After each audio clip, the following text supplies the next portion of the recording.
Welcome to Law with Subhadra Malsami. The topic today for discussion is the much awaited digital competition bill and how it's going to be a game changer.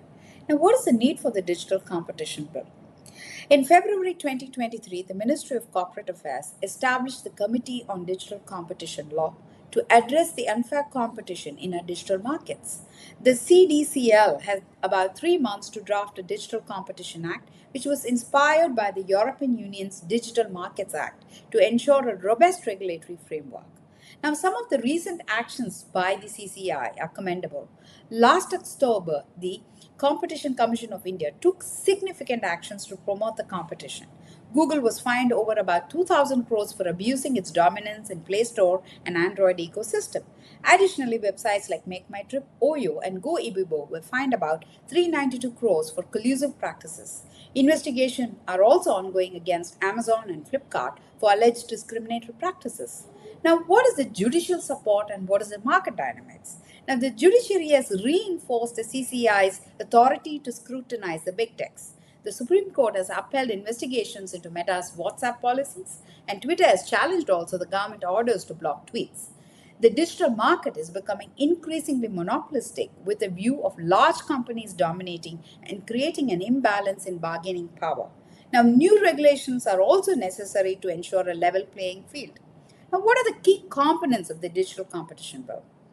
Now, looking into it, has categorized certain enterprises providing core digital services as number one, significant digital enterprises and associate digital enterprises. It also defines 9 digital services as CDS due to the susceptibility to market concentration, such as online search engines, online intermediary services, aggregators like Monopoly who are having food ordering platforms.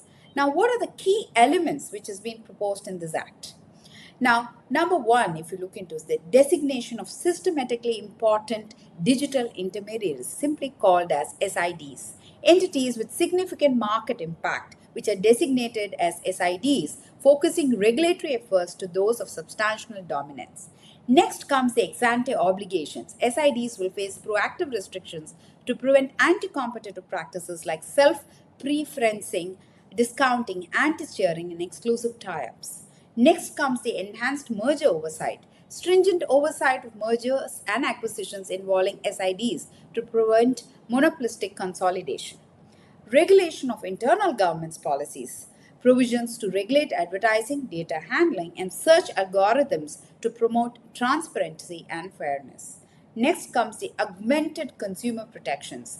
Measures to ensure equitable access to digital services and prevent exploitative practices, especially safeguarding user data and consumer interest. Next is fostering the market innovation.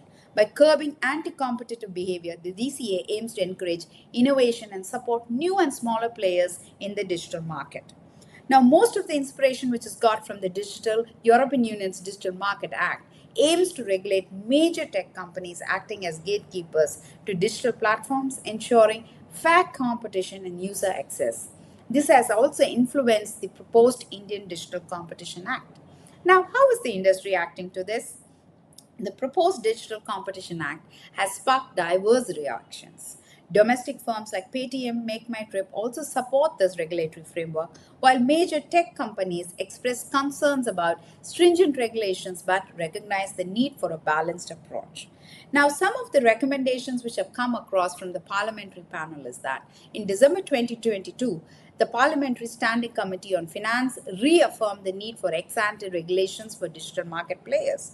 The committee also highlighted anti competitive practices and recommended classifying certain digital market players as systemically important digital intermediaries. Now, to conclude, and what is the way forward? So, in conclusion, the Digital Competition Bill aims to regulate digital markets through ex ante measures, fostering innovation and investment while safeguarding the consumer welfare. A balanced approach focusing on investment, innovation, impact, and cybersecurity, along with consumer welfare, is required for evaluation, is very much crucial. Thank you for joining me and stay tuned for much more updates on the significant development in digital competition law. Thank you once again. Bye bye.